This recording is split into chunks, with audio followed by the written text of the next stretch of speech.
Je m'appelle Dakota Ashford et j'ai 29 ans. Sors d'ici. J'ai fini de payer pour l'erreur d'un autre homme, a dit mon père en me jetant un billet de $50 au visage le jour de mes 18 ans, avec ma grand-mère, mon frère et 6 proches qui regardaient depuis la table de la cuisine. 11 ans. C'est le temps que j'ai porté une enveloppe scellée sur moi. À travers l'école d'infirmière, à travers des gardes de 12 heures dans le service pédiatrique, à travers chaque Thanksgiving que j'ai passé seul. À l'intérieur, il y avait un seul morceau de papier qui aurait pu tout arrêter. Je ne l'ai jamais ouvert devant lui. Non pas parce que j'avais peur, mais parce que j'attendais le moment où il ne pourrait pas détourner le regard. Ce moment est arrivé il y a 6 mois, lors de sa fête pour ses 60 ans, devant 80 invités. Et quand il a finalement vu ce qu'il y avait à l'intérieur, et qui se tenait à la porte, son visage a pris une teinte de gris que je n'avais jamais vue sur une personne vivante. Avant de continuer, prenez un moment pour aimer et vous abonner, mais seulement si vous vous connectez sincèrement à cette histoire. Laissez votre emplacement et votre heure locale dans les commentaires. J'adore savoir d'où vous écoutez tous. Maintenant, laissez-moi vous ramener à un samedi matin d'avril, le jour où le frère de ma mère est arrivé avec un sac de sport et a dit 2 mots qui ont changé ma vie. Ma mère, Marlène, était la seule raison pour laquelle notre maison ressemblait à un foyer. Elle avait cette façon de s'interposer entre moi et mon père, sans donner l'impression qu'elle s'interposait entre moi et mon père. Une main sur mon épaule quand sa voix devenait tranchante. Un changement de sujet quand ses yeux devenaient froids. Elle était un tampon, douce, constante, invisible jusqu'à ce que vous réalisiez qu'elle était partie. Elle est morte d'un cancer des ovaires quand j'avais 10 ans. Les médecins lui donnaient 6 mois. Elle a tenu 14 mois, parce que c'est le genre de femme qu'elle était. Elle s'est battue pour chaque mardi supplémentaire avec nous. Avant qu'elle ne tombe malade, mon père était déjà distant avec moi. Il ébouriffait les cheveux de Tyler à table, posait des questions sur ses matchs de petite ligue, le portait sur ses épaules à la foire du comté. Avec moi, c'était différent. Pas violent, pas bruyant, juste vide, comme si j'étais une locataire au lieu d'une fille. Mais il gardait le masque tant qu'elle était en vie. La semaine après ses funérailles, le masque est tombé. Je me souviens de la première fois où je l'ai entendu le dire. Il était au téléphone avec son frère, debout dans la cuisine. Il ne savait pas que j'étais assise dans l'escalier. Elle ne ressemble à personne dans cette famille. Franchement, ça n'a jamais été le cas. J'avais 10 ans. Je ne comprenais pas tout à fait ce qu'il voulait dire, mais je comprenais le ton. C'était le ton de quelqu'un qui se lave les mains. Après ça, c'était de petites choses au début. Tyler a eu de nouveaux vêtements pour l'école en août. J'ai porté ce qui venait du bac de dons de l'église. Tyler a eu la plus grande chambre. J'ai été déplacé dans la pièce au-dessus du garage où le chauffage ne fonctionnait pas bien. Nana, ma grand-mère, venait le dimanche. Elle glissait un billet de $20 dans la poche de ma veste quand personne ne regardait, et me serrait la main trop fort, comme si elle essayait de dire quelque chose avec ses doigts qu'elle ne pouvait pas dire avec sa bouche. Il m'a fallu 20 ans pour comprendre ce qu'elle essayait de me dire. À 14 ans, le fossé entre Tyler et moi n'était plus un fossé. C'était un canyon. Tyler a eu un VTT tout neuf pour son 12e anniversaire. Rouge, 21 vitesses, un casque assorti. J'ai demandé $40 à mon père pour acheter un manuel de biologie d'occasion. Il n'a même pas levé les yeux de la télévision. Demande à ton vrai père, a-t-il dit. Tyler m'a regardé depuis l'autre bout de la pièce. Il avait 12 ans, et même lui savait que cette phrase était fausse. Mais il n'a rien dit. Il ne disait jamais rien. J'ai trouvé un travail pour faire la plonge chez Rosario, le restaurant italien à 3 pâtés de maison de chez nous. J'avais 15 ans. La propriétaire, Madame Ducas, me payait $7 de l'heure au noir et me laissait manger les restes de pâtes après la fermeture. C'était mon dîner la plupart des soirs. Tyler est allé en camp de football cet été-là, 2 semaines dans le nord de l'État, $400. Mon père l'y a conduit lui-même, a chargé la voiture avec de nouveaux crampons et un sac de couchage de chez Dick's Sporting Goods. Je suis resté à la maison. J'ai fait des doubles services chez Rosario. J'ai acheté mes propres fournitures scolaires. Le truc quand on est l'enfant invisible, c'est qu'on apprend à construire une vie avec des miettes. On apprend que personne ne viendra nous sauver. On apprend que le silence n'est pas la paix. C'est juste le bruit de tout le monde qui accepte que vous ne comptiez pas. Nana venait toujours le dimanche. Me glissait toujours de l'argent. Mais maintenant, quand elle me regardait, ses yeux avaient quelque chose d'autre. Quelque chose de plus lourd que la pitié. Ça ressemblait à de la culpabilité. Elle tenait mon visage dans ses deux mains et chuchotait, « Tu es une gentille fille, Dakota. N'oublie jamais ça. » Je ne comprenais pas alors pourquoi elle le disait comme une excuse, comme si elle me devait quelque chose qu'elle ne pouvait pas donner. Je comprends maintenant. Le jour de mes 18 ans, j'ai fait mon propre gâteau, un fin feti, sorti d'une boîte.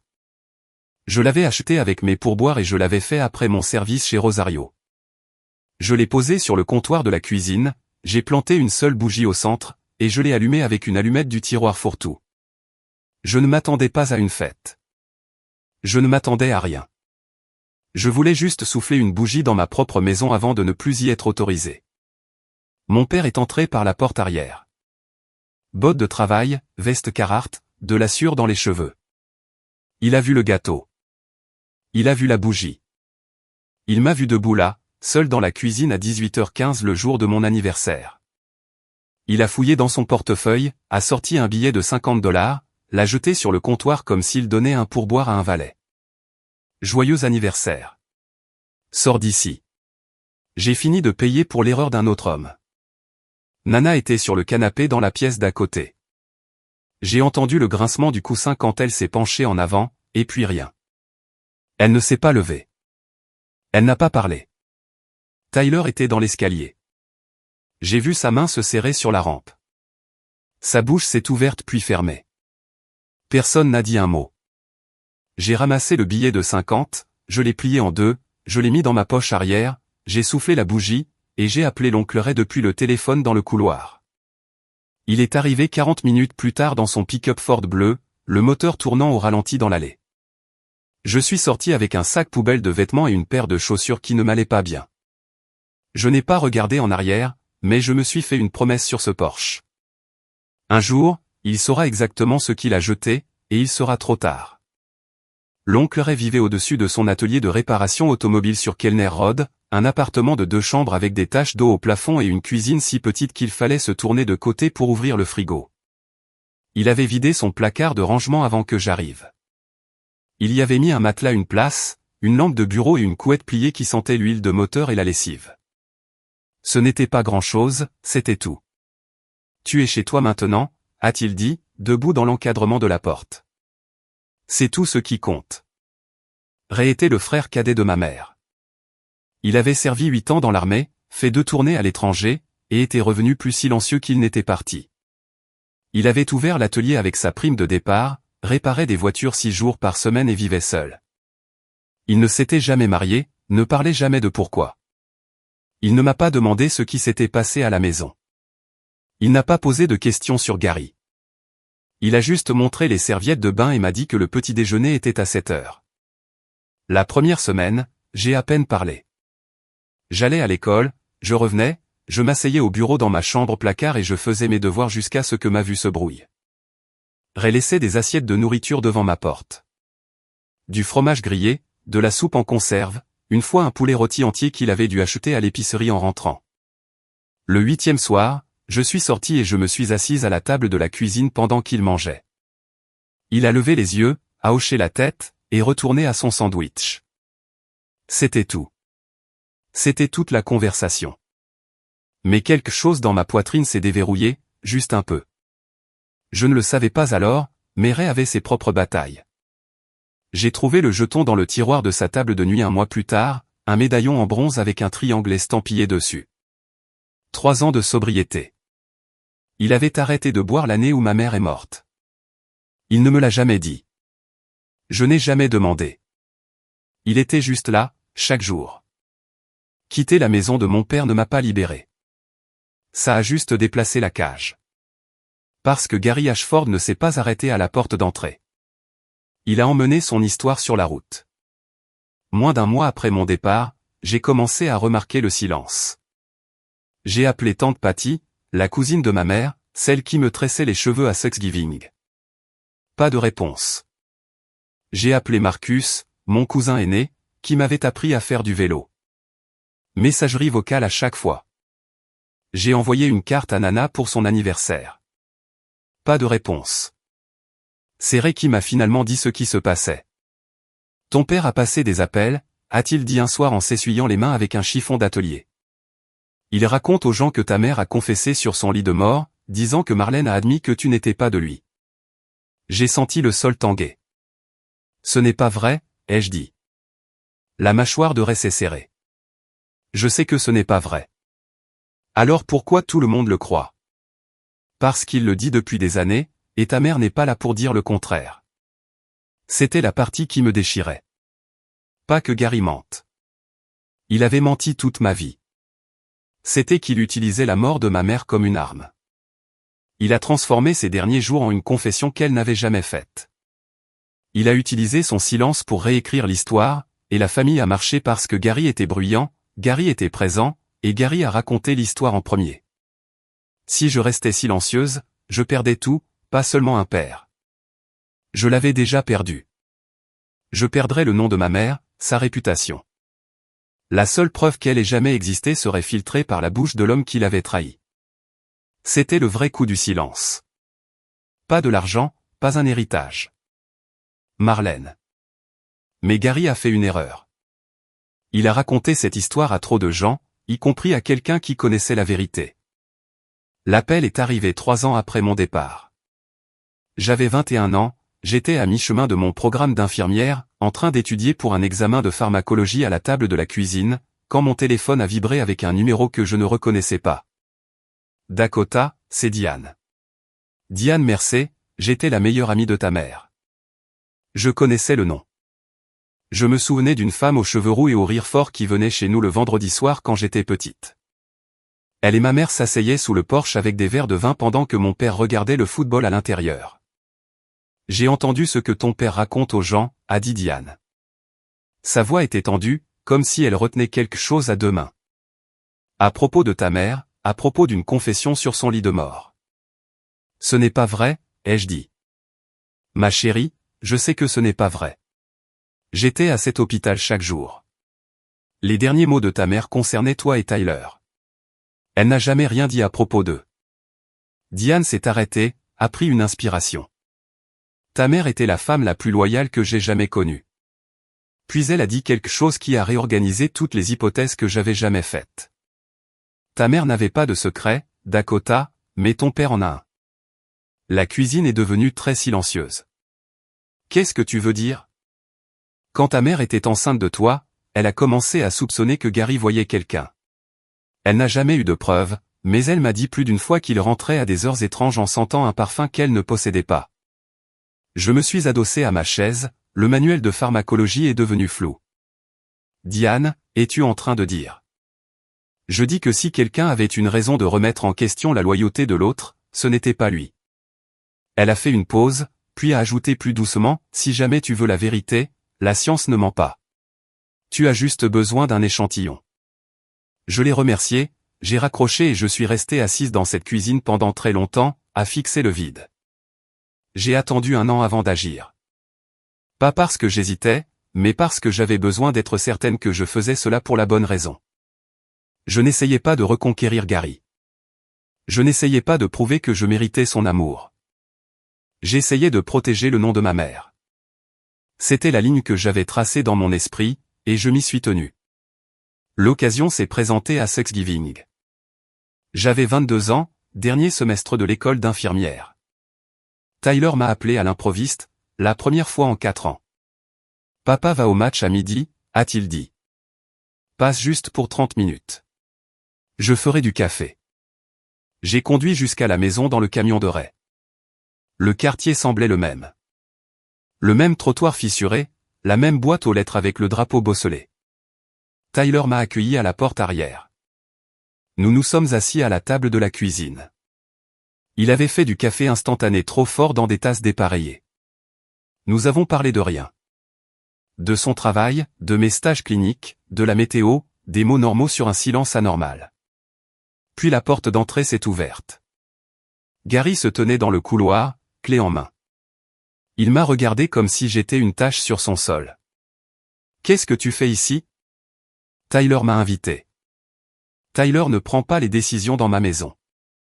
Tyler s'est levé. Papa, c'est Thanksgiving. Elle n'est pas de la famille. Point final. La phrase a atterri comme une gifle. Pas nouvelle, pas surprenante, mais l'entendre à 22 ans semblait différent de l'entendre à 10 ans. À 10 ans, ça m'écrasait. À 22 ans, ça m'a clarifié. Je me suis levé, j'ai attrapé ma veste, et en sortant, j'ai pris la tasse de café que Gary venait de poser sur le comptoir, encore chaude, ses empreintes digitales, sa salive, son ADN. Je l'ai glissé dans ma poche de manteau et je suis sorti par la porte arrière sans regarder en arrière. Tyler m'a suivi jusqu'au camion. Je suis désolé, Dakota. Je suis tellement désolé. Je savais qu'il était sincère. Je savais aussi qu'il ne ferait jamais rien à ce sujet. 4 semaines plus tard, les résultats sont arrivés dans une enveloppe blanche ordinaire du laboratoire. Je l'ai ouverte à la table de la cuisine de Ray un mardi matin avant mon service. L'appartement était calme. Ray était déjà à l'atelier. Dehors, un camion poubelle gémissait sur Kellner Road. J'ai déplié la lettre. Lu les chiffres. Indice de paternité 8 746 291 contre 1. Probabilité de paternité 99,998%. Gary Ashford est le père biologique de Dakota Ashford. J'ai posé le papier. Je n'ai pas bougé pendant 20 minutes. Je m'y attendais. L'histoire de Diane, le caractère de ma mère, la simple mathématique de la chose. Je savais quelque part au fond de moi que ce serait la réponse. Mais savoir et voir sont deux animaux différents. Savoir vit dans vos tripes, voir vit sur du papier à l'encre noire avec un numéro de référence, un logo de laboratoire et un numéro de téléphone que vous pouvez appeler pour vérifier. J'ai pleuré à ce moment-là. Pas comme on pleure quand on est triste. Comme on pleure quand quelqu'un confirme que tout ce qu'on vous a fait ne servait à rien. 22 ans à être appelé l'enfant d'un étranger. 22 ans de vêtements usagés, de chambres froides et de demande à ton vrai père. Tout ça. Chaque dernière cruauté bâtie sur un mensonge que Gary avait besoin de croire parce que l'alternative était de se regarder dans le miroir. Ray est rentré à 18h et m'a trouvé à la même table, les yeux gonflés, la lettre lissée à plat devant moi. Il l'a lue, l'a reposée, a tiré une chaise. Je sais, gamine, a-t-il dit. J'ai toujours su. Maman te l'a dit? Ta mère m'a dit qu'elle n'avait jamais fait un pas en dehors de ce mariage. Je l'ai cru à l'époque. Je la crois maintenant. J'ai mis les résultats dans une enveloppe, écrit le nom de Gary sur le devant, les scellé, et les posté le lendemain matin. 2 semaines plus tard, elle est revenue, tamponnée sur le devant en rouge, retour à l'expéditeur. Il ne l'avait même pas ouverte. J'ai mis l'enveloppe retournée dans le tiroir de ma table de nuit et je l'ai fermée. Je ne lui ai pas couru après. Je n'ai pas appelé. Je n'ai pas supplié. Au lieu de cela, j'ai construit une vie. J'ai obtenu mon diplôme d'infirmière ce mois de mai-là, 2e de ma promotion. Ray était au premier rang, portant une chemise à col que je n'avais jamais vue auparavant, applaudissant comme si je venais de gagner le Super Bowl. Personne d'autre de ma famille n'est venu. J'ai été embauché à l'hôpital communautaire Saint-Francis, service pédiatrique. Des gardes de 12 heures, des nuits tournantes, plus fatigué que je ne l'avais jamais été, et plus utile que je ne m'étais jamais senti. Je tenais des nouveau-nés dont les parents avaient trop peur pour les tenir. Je changeais les pansements d'enfants qui ne pleuraient pas parce qu'ils avaient déjà appris que pleurer n'aidait pas.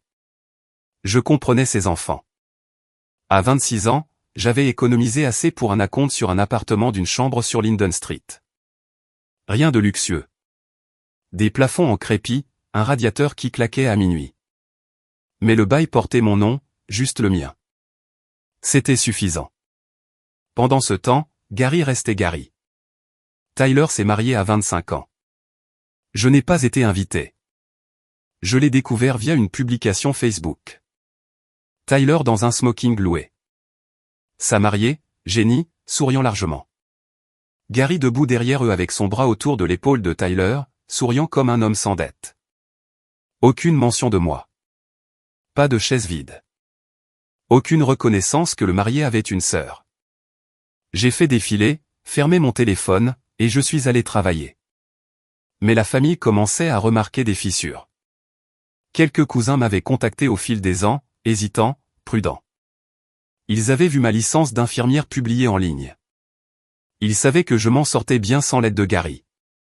Et ce succès silencieux rendait son histoire plus difficile à vendre. Puis Gary a annoncé sa fête pour ses 60 ans. 80 invités, traiteurs, une bannière et un microphone. Il avait prévu quelque chose.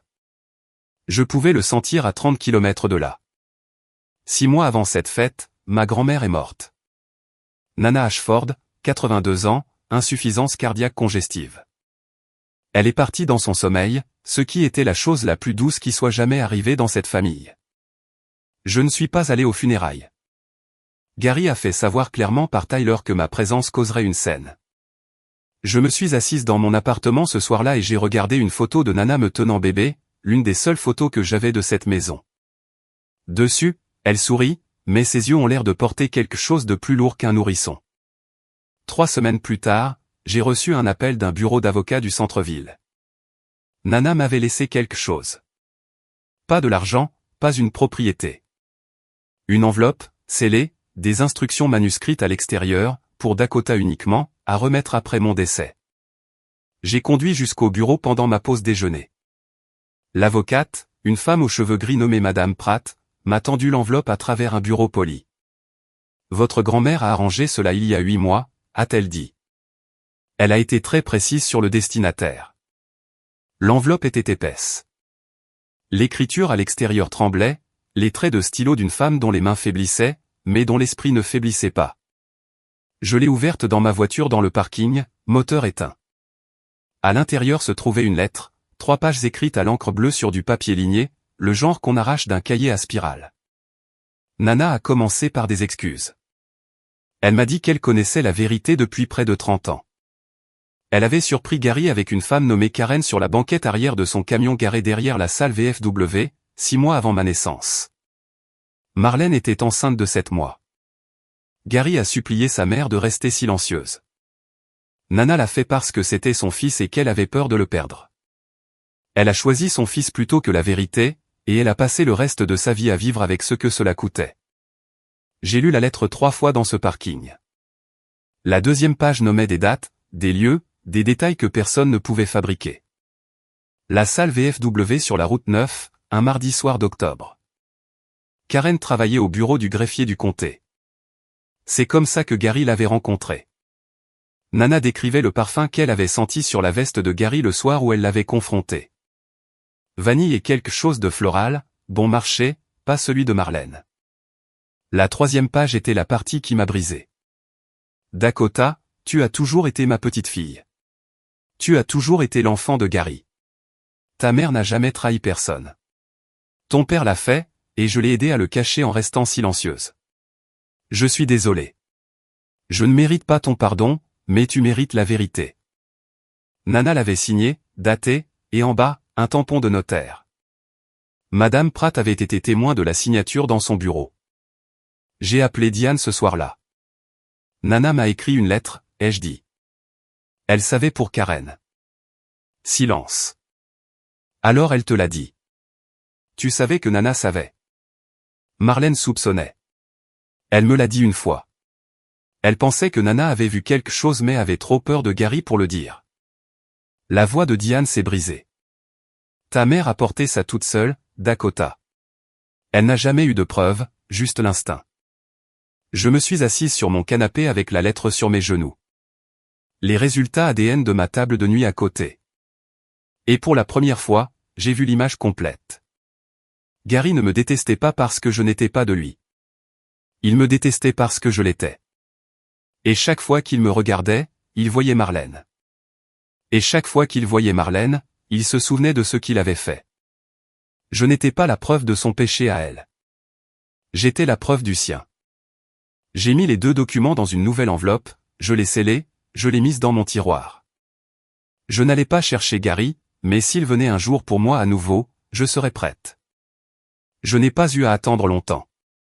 3 semaines plus tard, Tyler a appelé. C'était un mercredi soir. Je pliais des blouses sur mon lit quand mon téléphone s'est allumé avec son nom, un nom que je n'avais pas vu sur cet écran depuis plus d'1 an. Salut, a-t-il dit.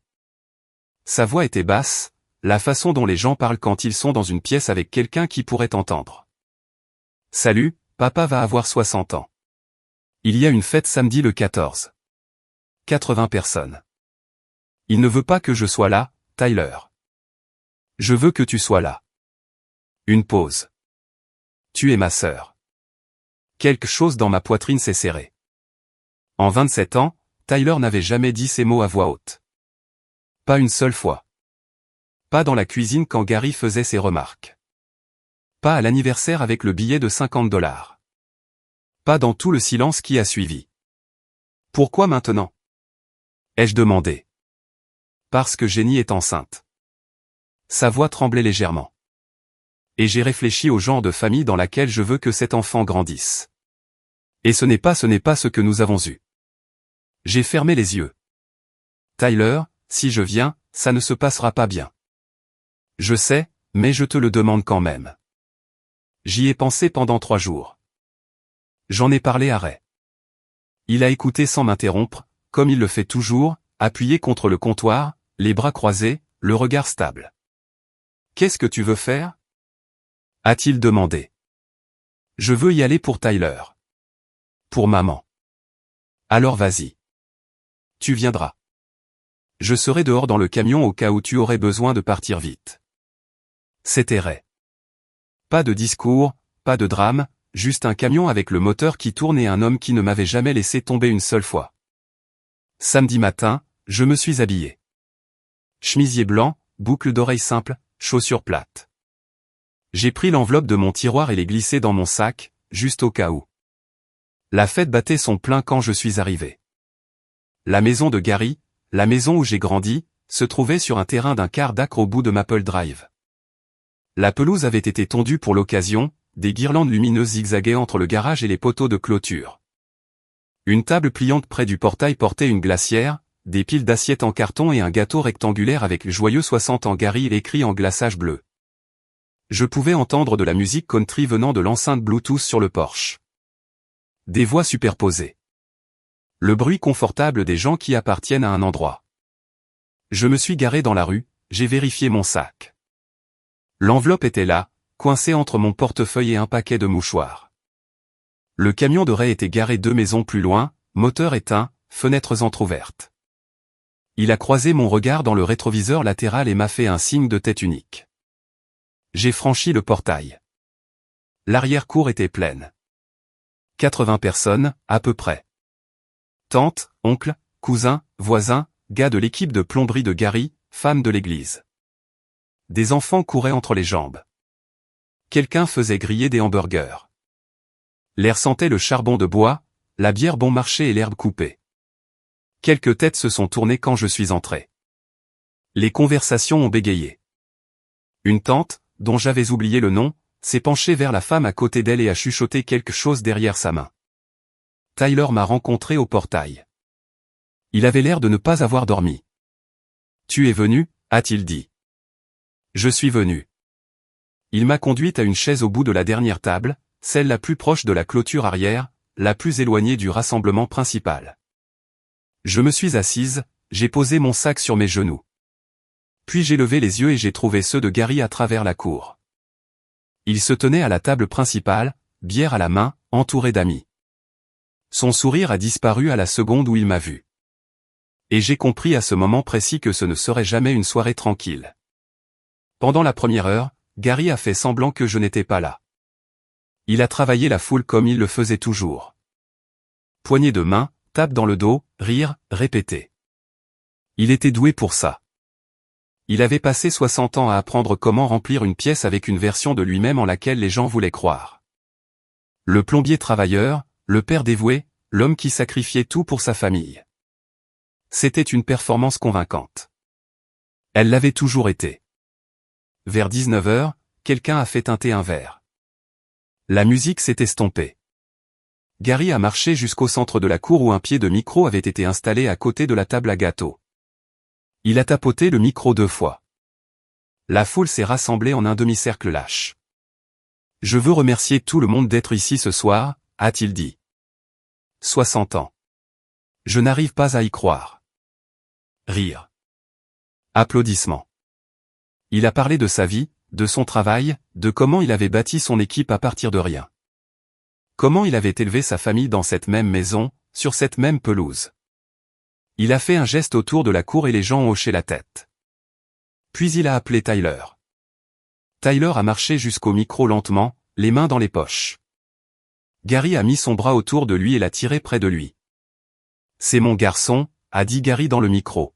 « Mon seul garçon, mon héritage. » Il l'a dit avec la chaleur d'un père et la précision d'un chirurgien.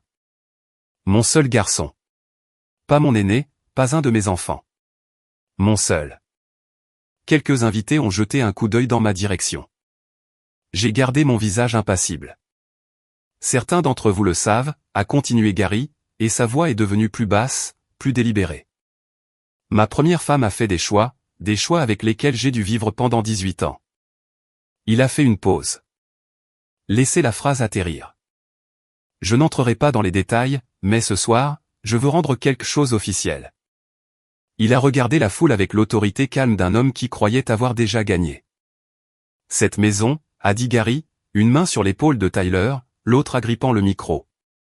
Tout ce que j'ai construit, ça va à Tyler. Parce que la famille signifie le sang. Le vrai sang. Applaudissements. Épars. Incertain. Mais suffisant. Quelques gars de l'équipe de plomberie ont crié. Un voisin a applaudi trop fort. Puis Marcus, mon cousin, debout près de la glacière, a dit ce que personne d'autre ne voulait dire. Et Dakota? C'est sorti doucement, mais le microphone a capté le silence qui a suivi. Gary a entendu. Sa tête s'est tournée lentement vers Marcus, puis vers moi. Il a souri. Le genre de sourire qui n'en est pas un du tout. Dakota. Il a gloussé dans le micro. Elle est ici en tant qu'invitée ce soir. Pas en tant que ma fille. La cour s'est immobilisée. Quelqu'un a posé une assiette. Une voix d'enfant portait de quelque part près de la maison, inconsciente. Mais Gary n'avait pas fini. Il m'a regardé directement, à travers 80 personnes, à travers 29 ans, et il a dit la chose qu'il avait répétée toute sa vie. J'ai gardé ma bouche fermée pendant des années par respect pour la mémoire de sa mère. Sa voix était stable, exercée. Mais puisqu'elle a décidé de se montrer ce soir, tout le monde mérite la vérité. Elle n'a jamais été à moi. J'ai senti chaque paire d'yeux dans cette cour se poser sur moi. Diane Mercer, assise à la table voisine, s'est penchée et a posé sa main sur mon épaule, ses doigts pressés fort. Un message, je suis là. Je suis resté parfaitement immobile. Mes mains étaient sous la table, agrippant la sangle de mon sac. Mon cœur battait si fort que j'étais sûr que la femme à côté de moi pouvait l'entendre. Mais mon visage n'a pas bougé. Parce que j'avais attendu cela, pas espéré, pas planifié, mais préparé. De la façon dont on se prépare à une tempête quand on a regardé le ciel s'assombrir pendant 29 ans. Gary a souri à la foule, triomphant. Il n'avait aucune idée de ce qu'il y avait dans mon sac. Je me suis levé lentement. La chaise a raclé contre la pierre du patio, un petit bruit qui a coupé le silence comme une lame. Chaque tête s'est tournée. Je n'ai pas élevé la voix. Je ne me suis pas précipité. J'ai parlé comme je parle à un parent à l'hôpital quand je livre des résultats auxquels il ne s'attendait pas. Claire, mesurée, respectueuse. Gary, tu as passé 29 ans à raconter cette histoire. J'ai fait une pause, laissé la phrase respirer. Est-ce que je peux avoir 60 secondes pour raconter la mienne? Son sourire a vacillé juste légèrement, une fissure dans le plâtre. Il a haussé les épaules, fait un geste avec la bouteille de bière. Vas-y. Ça ne changera pas les faits. Merci. J'ai ouvert mon sac, sorti l'enveloppe. Elle était épaisse, de couleur crème, usée sur les bords après des années dans un tiroir. Le nom de Gary était écrit sur le devant de mon écriture, la même écriture d'il y a 7 ans, la même enveloppe qu'il avait renvoyée sans l'ouvrir. Je l'ai tenue en l'air pour que les gens près du devant puissent voir. Certains d'entre vous ne le savent peut-être pas, ai-je dit, mais il y a 7 ans, j'ai posté cette enveloppe à Gary. Il l'a renvoyée non ouverte, retour à l'expéditeur. Je l'ai tournée pour que le tampon rouge soit visible. Il ne voulait pas savoir ce qu'il y avait à l'intérieur. Un murmure a parcouru la foule. La mâchoire de Gary s'est serrée. « Qu'est-ce que c'est ?» a-t-il dit. « C'est ce que tu avais trop peur d'ouvrir. » J'ai brisé le seau. Le papier s'est déchiré proprement. À l'intérieur se trouvaient 2 documents pliés ensemble. Je les ai séparés, j'ai tenu le premier en l'air. Mes mains étaient stables, ma voix était stable. Tout mon corps était une ligne droite tracée à travers 29 ans à s'entendre dire que je ne comptais pas. Je vais lire un paragraphe, ai-je dit, et ensuite je vais partir et vous pourrez décider par vous-même ce qui est vrai. 80 personnes ont retenu leur souffle. J'ai déplié les résultats ADN et je les ai lus à haute voix. Test de paternité effectué par le laboratoire de génomique Mid-State. Daté du 14 mars 2019. Échantillon A, frottis buccal, Dakota Ashford. Échantillon B, traces de salive, Gary Ashford. J'ai levé les yeux. Le visage de Gary était verrouillé. La bouteille de bière dans sa main s'était arrêtée à mi-chemin de sa bouche. Indice de paternité 8 746 291 contre 1. Probabilité combinée de paternité 99,998%. J'ai baissé le papier. Gary Ashford est le père biologique de Dakota Ashford. Le silence qui a suivi n'était pas vide. Il était plein, tassé avec le bruit de 80 personnes recalculant tout ce qu'on leur avait dit pendant les 3 dernières décennies. Quelque part près du fond, une cuillère a heurté une assiette. Quelqu'un a inspiré brusquement. Une femme que je ne connaissais pas a couvert sa bouche avec sa main. Gary a parlé en premier. Bien sûr qu'il l'a fait. C'est faux. Sa voix était plate, contrôlée, mais la couleur se vidait de son visage comme l'eau d'une baignoire. Elle l'a fabriqué. J'ai tendu le papier vers Marcus, qui se tenait le plus près. Nom du laboratoire, numéro de téléphone et numéro de référence du dossier sont imprimés en bas. Appelle-les tout de suite si tu veux. Marcus a pris le papier, l'a lu lentement, a levé les yeux vers Gary. Ça vient de Mid-State, Gary. C'est légitime. Je me fiche d'où ça vient. Le numéro de référence est juste là. N'importe qui avec un téléphone peut le vérifier en 5 minutes. La bouche de Gary s'est ouverte, fermée, ouverte à nouveau. Ça ne prouve rien, a-t-il dit. Mais sa voix avait changé. Le commandement avait disparu. Ce qui restait sonnait mince, creux, comme un homme debout sur un sol qui venait de commencer à se fissurer. Je n'ai pas discuté avec lui. Je n'en avais pas besoin. Le papier faisait le travail. J'ai plongé la main dans l'enveloppe pour le deuxième document.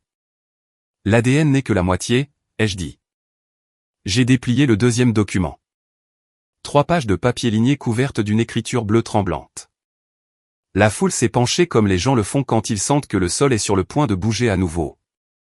Ceci est une lettre, ai-je dit, écrite par Nana, ta mère, Gary, écrite 3 mois avant sa mort, notariée par son avocat. Quelque chose a traversé le visage de Gary. Pas de la colère, quelque chose de plus vieux. De la peur. Ma mère ne ferait pas. Elle l'a fait. Je n'ai pas lu toute la lettre. Ce n'était pas à moi de la partager. J'ai lu 2 phrases. Les 2 seules qui comptaient. J'ai surpris Gary avec une femme nommée Karen derrière la salle VFW en octobre, 6 mois avant la naissance de Dakota. Marlène n'a jamais trompé. Mon fils l'a fait, et je suis restée silencieuse parce que j'étais une lâche. La cour a éclaté, pas en bruit, mais en mouvement. Les gens ont bougé sur leurs chaises. Des mains sont allées aux bouches. Les yeux passaient de Gary à moi comme des spectateurs d'un accident dont ils ne pouvaient détourner le regard. Gary a attrapé le bord de la table. Ses articulations étaient blanches. Elle était confuse, a-t-il dit. Elle était vieille. Elle était malade. Diane Mercer s'est levée de sa chaise lentement, délibérément. Chaque personne dans cette cour l'a regardée se lever. Elle n'était pas confuse, Gary. La voix de Diane était claire et inébranlable. J'étais là aussi. Marlène a pleuré sur mon canapé pendant 3 heures le soir où elle a découvert pour Karen. Elle n'a jamais pensé une seule fois à te quitter. Mais toi, tu n'as jamais arrêté de la punir pour ce que tu as fait. Le microphone était toujours allumé. Chaque mot portait. Tyler, qui se tenait à côté de Gary tout ce temps, a fait un pas en arrière, puis un autre. Son visage était blanc. Sa bouche était une ligne mince. Il n'avait rien su de tout cela. Ce qui s'est passé ensuite a été la partie la plus triste. Pas parce que j'avais pitié de Gary, mais parce que j'ai regardé un homme essayer de sauver un mensonge qui était déjà mort, et il ne pouvait pas s'en empêcher. « C'est mon anniversaire », a crié Gary. Sa main a claqué sur la table. Les assiettes en carton ont sauté. Un gobelet de soda s'est renversé et personne ne l'a ramassé. Tu as planifié ça. Tu es venu ici pour détruire. Je suis venu parce que Tyler me l'a demandé. Elle essaie d'avoir la maison. Elle a comploté. Je ne veux pas de ta maison, Gary. Ma voix était égale. Je m'en suis assuré. J'ai mon propre foyer. Je paie mon propre loyer. Je n'ai besoin de rien de ta part. Il a regardé autour de la cour, cherchant un allié, quelqu'un pour hocher la tête, pour s'avancer, pour dire « elle ment ». Mais chaque visage qu'il trouvait regardait ailleurs ou regardait à travers lui. Marcus a posé le papier ADN sur la table, a croisé les bras.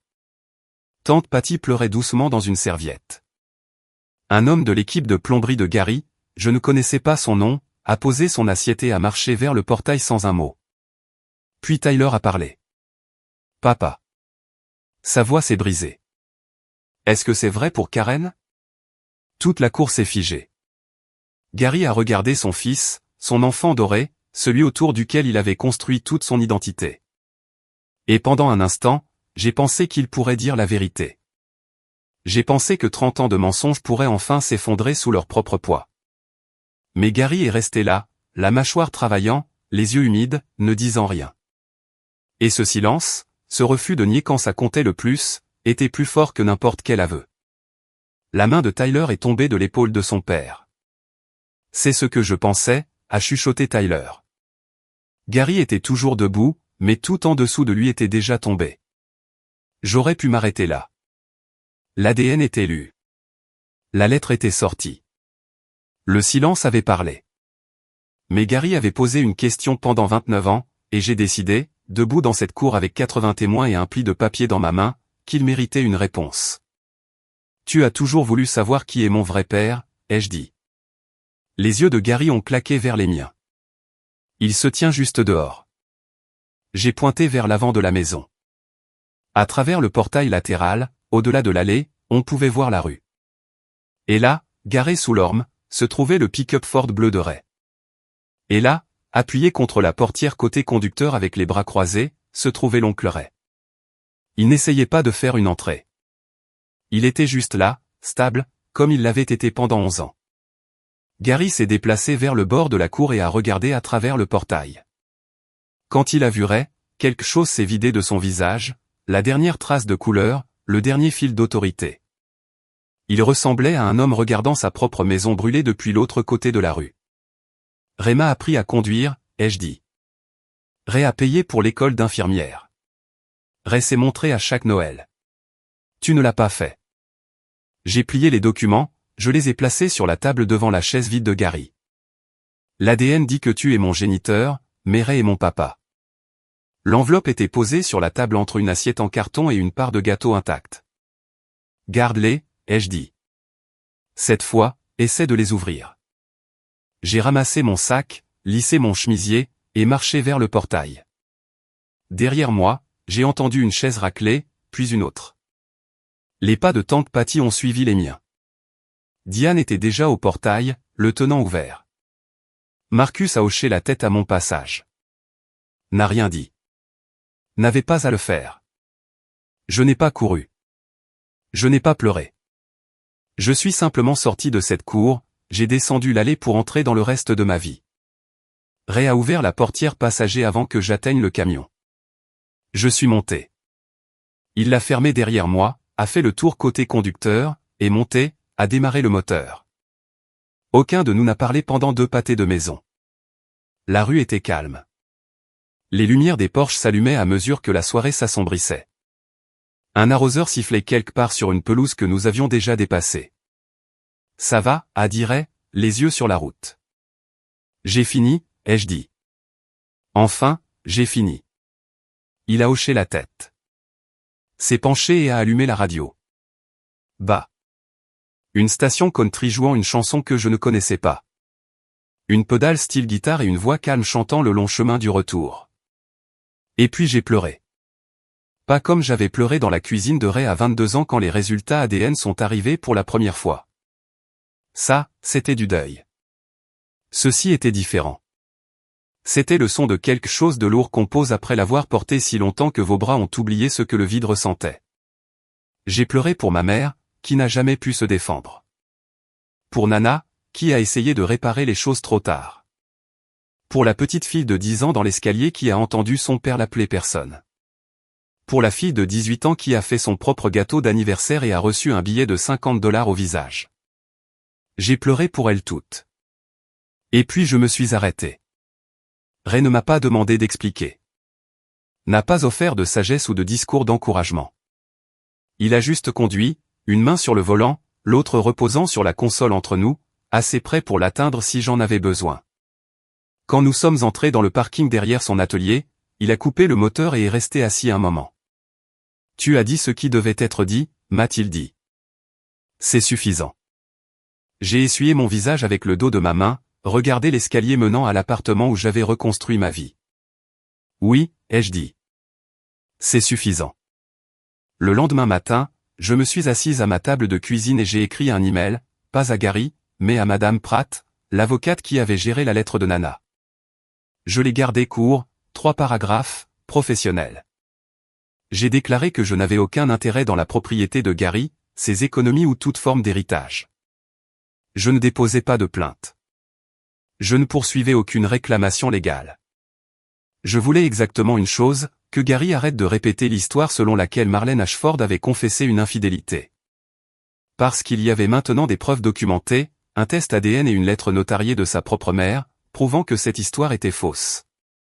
Si l'histoire continuait de circuler, je me réservais le droit de partager les 2 documents plus largement. Ce n'était pas une menace. C'était une limite. Madame Pratt a transféré l'email au contact de Gary enregistré dans le dossier. Je n'ai jamais reçu de réponse. Cette même semaine, j'ai posté des photocopies des résultats ADN à chaque membre de la famille dont j'avais l'adresse, 12 enveloppes au total. Chacune comprenait une brève note sur une simple fiche. Je ne demande à personne de choisir un camp. Je demande seulement que vous connaissiez la vérité. Ma mère, Marlène Ashford, était fidèle. Les documents ci-joints le confirment. Si vous avez des questions, le numéro du laboratoire est sur l'en-tête. J'ai signé chaque carte de mon nom. Pas de colère, pas de supplication, juste des faits. Puis j'ai bloqué le numéro de téléphone de Gary. Pas parce que je le détestais, mais parce que j'avais fini d'avoir une conversation qui n'allait que dans un sens. Ray m'a regardé sceller la dernière enveloppe depuis l'autre côté de la cuisine. « C'est tout ?» a-t-il demandé. « C'est tout. Pas de tribunal, pas d'avocat. Je n'ai pas besoin d'un juge pour me dire qui je suis. » Il a presque souri. Presque. Ta mère aurait dit la même chose. C'était le meilleur compliment que l'on m'ait jamais fait. Tyler a appelé une semaine plus tard. Il était tard, presque 23 heures. J'étais sur le canapé de mon appartement, regardant à moitié une émission de pâtisserie en sourdine quand son nom a illuminé mon écran. « Salut », a-t-il dit. Sa voix semblait creusée, comme si quelqu'un avait vidé à la cuillère tout ce qu'il y avait derrière ces mots. « Salut. Tu savais ?» a-t-il demandé. « Pour Karen ? Avant la lettre de Nana ? Non. Pas avant la lettre. » Une longue respiration. J'ai cherché des trucs. J'ai appelé le labo. L'ADN est réel. Je sais. Il ne veut pas me parler. Il est enfermé dans sa chambre depuis la fête. Ne réponds pas au téléphone. Ne viens pas à l'atelier. Je n'ai pas dit je suis désolé parce que je n'étais pas sûr de ce dont je m'excuserais. La fête s'est terminée juste après ton départ, a continué Tyler. La moitié des invités sont partis en 10 minutes. Papa s'est assis à la table principale tout seul jusqu'à ce qu'il fasse nuit. J'ai dû sortir et rentrer la nourriture. Il n'a pas bougé. Je l'ai imaginé. Gary seul à une table décorée, entouré de chaises vides et de guirlandes lumineuses bourdonnant dans le noir. J'ai attendu que la satisfaction arrive. Elle n'est pas venue. Juste une douleur sourde à un endroit que je pensais cicatriser. Tyler, tu n'as pas à choisir entre nous. Je sais, mais j'ai fini de faire semblant. Je sais ça aussi. Il y a eu une pause. Puis la voix de Tyler a changé, plus douce, presque timide. Jenny doit accoucher dans 4 mois. C'est une fille. Ma main s'est serrée sur le téléphone. Jenny m'a dit quelque chose la semaine dernière, a-t-il dit. Elle a dit, si jamais tu traites notre fille comme ton père a traité Dakota, je franchirai cette porte et je ne reviendrai jamais au point. Il pleurait maintenant. Doucement. De la façon dont les hommes pleurent quand ils viennent juste d'apprendre comment faire. Je veux qu'elle connaisse sa tante Dakota. Elle la connaîtra, ai-je dit. Je le promets. Les retombées ne sont pas arrivées par vagues. Elles sont arrivées comme des fuites. Lentes, régulières, impossibles à colmater. Dans les 2 semaines suivant la fête, 3 hommes de l'équipe de plomberie de Gary ont démissionné. Tous les 3 avaient connu Marlène. L'un d'eux, un gars nommé Denny, qui était avec Gary depuis 11 ans, a dit à Tyler en partant, « Je ne peux pas travailler pour un homme qui ferait ça à son propre enfant. » L'équipe de Gary est passée de 6 à 3 du jour au lendemain. Il a perdu un contrat commercial avec une société de gestion immobilière parce qu'il ne pouvait pas doter le poste. L'argent ne s'est pas tari, mais il a diminué. Et dans une petite ville, quand votre équipe s'en va, les gens le remarquent. L'église l'a remarqué aussi. Gary était diacre à Grace Hill Community depuis 15 ans. Pas un rôle qui paie, un rôle qui compte. Ça voulait dire qu'il lisait les Écritures le dimanche, organisait la collecte de nourriture en novembre, serrait des mains dans le hall. Le pasteur Collins a convoqué Gary pour une réunion privée. Je ne sais pas ce qui a été dit, mais le dimanche suivant, le nom de Gary avait disparu du bulletin. Une femme nommée Linda a lu les Écritures à la place. Les voisins se sont adaptés. Les Henderson, Barb et Tom, tous 2 septuagénaires, qui vivaient à côté depuis avant ma naissance, ont apporté une boîte de biscuits à l'atelier de Ray un après-midi. Pour Dakota, a dit Barb en pressant la boîte dans les mains de Ray. Marlène était la femme la plus gentille de cette rue. Nous aurions dû dire quelque chose plus tôt. Ray a mis les biscuits sur la table de la cuisine ce soir-là. J'en ai mangé 3 et j'ai pleuré un peu parce que parfois la gentillesse frappe plus fort que la cruauté. Marcus a posté quelque chose de court sur Facebook, la vérité a une façon de trouver la lumière du jour. Il n'a tagué personne. Il n'avait pas à le faire. La section des commentaires s'est remplie en 1 heure. Gary n'a pas quitté sa maison pendant 2 semaines. 1 mois après la fête, une lettre est arrivée à l'atelier de Ray. Remise en main propre par Tyler, pas postée. Mon nom était sur le devant de l'écriture de Gary. En bloc. Tout en majuscule. L'écriture d'un homme qui écrit des bons de travail, pas des excuses. Je l'ai ouverte au comptoir pendant que Ray reconstruisait un carburateur à 1 mètre de là, faisant semblant de ne pas regarder. La lettre était courte, 6 phrases. Dakota, je sais que les choses ont dérapé. J'ai fait des erreurs. La maison est toujours ton foyer si tu le veux. Reviens pour qu'on puisse parler. Papa. Je l'ai lu 2 fois, cherchant le mot. Le seul mot qui aurait compté. Il n'était pas là. Pas de désolé. Pas de j'avais tort. Aucune reconnaissance de ce qu'il avait fait. Pas le mensonge. Pas Karen. Pas les 18 ans d'effacement. Pas le billet de $50. Pas le discours devant 80 personnes. Juste des erreurs. Passives, sans nom, flottant dans l'air comme la fumée du feu de quelqu'un d'autre. Et revient à la maison. Comme si j'avais été celle qui était partie.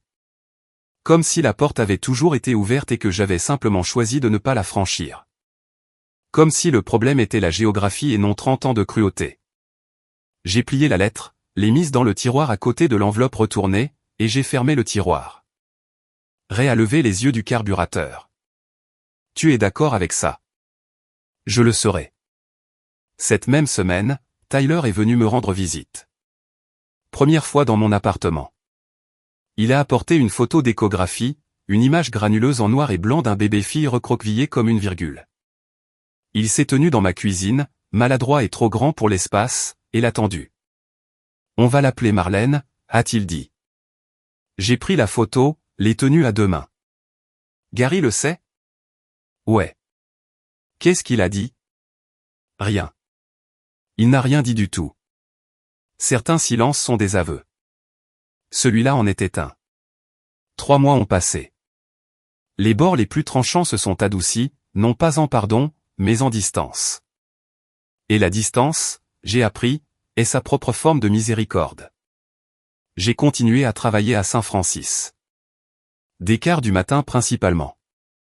Le service pédiatrique est le genre d'endroit qui réinitialise votre perspective toutes les 12 heures. Vous tenez un bébé de 3 jours qui vient d'avoir une opération cardiaque, et soudain vos propres problèmes semblent survivables. Un matin, un nouveau-né a enroulé tout son poing autour de mon index et ne voulait pas lâcher. Je suis resté là à côté de l'incubateur pendant 5 minutes, juste à respirer, juste à être tenu par quelque chose d'aussi petit. Après mon service, j'ai conduit jusqu'à l'atelier de Ray, comme je le faisais la plupart des après-midi. Nous avons déjeuné à son établi. Sandwich à la dinde, chips Lay's, 2 canettes de ginger ale, entourées de pièces de moteur et de l'odeur du WD-40. Ton anniversaire est le mois prochain, a dit Ray en essuyant de la moutarde sur son pouce. 30 ans. Le grand. Qu'est-ce que tu veux faire?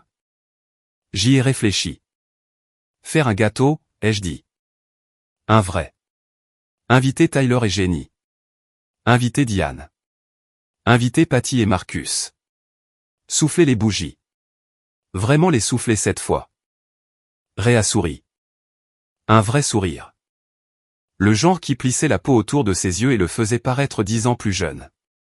Enfin pouvoir le faire correctement, a-t-il dit. Ouais. Enfin. J'ai levé les yeux vers le mur derrière la table de la cuisine. Le billet de $50 était là, encadré dans un cadre noir bon marché du magasin à $1. Je l'avais accroché la semaine où j'avais emménagé, pas par amertume, par mémoire. Ce billet était le prix que Gary avait mis sur moi. $50 pour 29 ans d'une fille qui le refusait de revendiquer. Je valais plus que ça. J'avais toujours valu plus que ça. J'avais juste eu besoin d'un moment pour le croire. Si vous écoutez cette histoire et que vous avez un Gary dans votre vie, je ne vais pas vous dire quoi faire. Je ne connais pas votre situation. Je ne sais pas ce à quoi vous avez survécu ou ce à quoi vous survivez en ce moment. Je ne sais pas si votre Gary est votre père, votre mère, un frère ou une sœur, un conjoint, ou quelqu'un d'autre qui a décidé que vous n'étiez pas assez et a passé des années à s'assurer que vous le croyez. Mais je sais ceci, vous ne devez pas de loyauté à quelqu'un juste parce que vous partagez de l'ADN. Le sang ne gagne pas la confiance. Le comportement, si.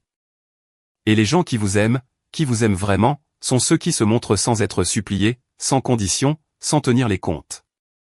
Ma mère ne pouvait plus me protéger. Elle a manqué de temps.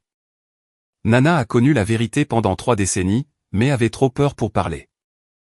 Tyler m'aimait, mais n'avait pas le courage de se lever jusqu'à ce que les murs tombent déjà. L'oncle Ray n'avait aucune obligation. Aucune. Je n'étais pas sa fille par la loi, par le sang, par aucun document que vous pourriez déposer. Il était juste un homme avec une chambre d'amis et une décision, se montrer ou non. Il s'est montré chaque jour. Quand je ne pouvais pas dormir. Quand j'ai raté mon premier examen clinique. Quand je me suis assise dans sa cuisine à 22 ans en pleurant sur un résultat ADN qui confirmait ce qu'il savait déjà. Il n'a jamais dit « Je suis ton père maintenant ». Il n'avait pas à le faire. Il l'était, tout simplement. Je n'ai pas gagné grâce à un morceau de papier. J'ai gagné parce que j'ai arrêté de laisser le mensonge d'un homme définir ma valeur. L'ADN ne m'a pas libéré. Décider que j'avais fini, ça m'a libéré. Fixer une limite n'est pas une vengeance. C'est la première fois que vous vous choisissez vous-même. Si personne ne vous l'a dit aujourd'hui, je vous le dis maintenant. Donc, voici où en sont les choses. J'ai 29 ans, je vais bientôt en avoir 30. Je travaille toujours au service pédiatrique de Saint-Francis. Je déjeune toujours à l'établi de Ray les mardis et jeudis. Il fait toujours les sandwichs trop épais. Et je ne me plains toujours pas. Tyler m'appelle tous les dimanches. C'est la première vraie relation que nous ayons jamais eue, non pas construite sur une maison partagée ou un père partagé, mais sur le simple choix de décrocher le téléphone. Jenny m'envoie des photos de son ventre qui grossit. La chambre de bébé est peinte en jaune doux. Il y a un nom pochoir au mur en lettres cursives blanches, Marlène. Bébé Marlène est née il y a 2 mois, 3,3 kilos. À 3h47 du matin, j'étais dans la salle d'attente. Tyler a franchi les doubles portes, blouse froissée, yeux rouges, souriant si large qu'on aurait dit que son visage allait se fendre. Tu veux la tenir? J'ai tenu ma nièce. Elle avait des cheveux foncés comme les miens, comme ceux de nos mères.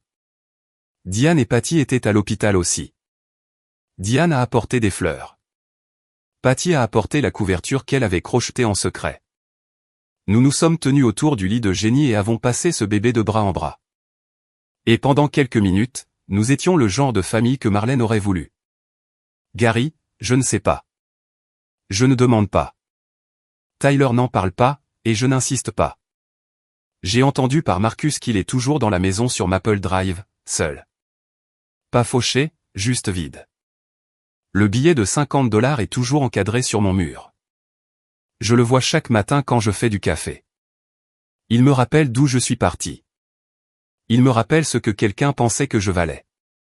Il me rappelle qu'ils avaient tort. Je m'appelle Dakota Ashford. Je suis la fille de mon père, juste pas du père qui m'a mise à la porte.